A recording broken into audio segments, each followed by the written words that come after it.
સરકારની આ સુવિધા નથી ત્યારે અમારે બહાર દુકાનોમાંથી પૈસાનું અનાજ લેવું પડતું હતું, પણ જ્યારથી આ સરકારની સુવિધા કરી છે ત્યારથી અમારે ફ્રીનું અનાજ મળી રહેશે. તમને ઘઉં, ચોખા, પછી તુવર દાળ, ચણા, તેલ એ બધું અમને મળતું હતું, એટલે એનાથી અમને ફાયદો થાય છે.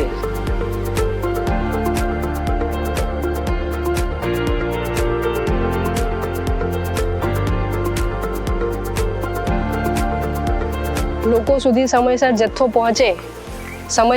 પહોંચે અને એ લોકોને મળવા પાત્ર જથ્થો મળી રહે તે સારું અમે માસિક ધોરણે સસ્તા અનાજના દુકાનદારોના સંચાલકોની દુકાનોની તપાસ કરીએ છીએ.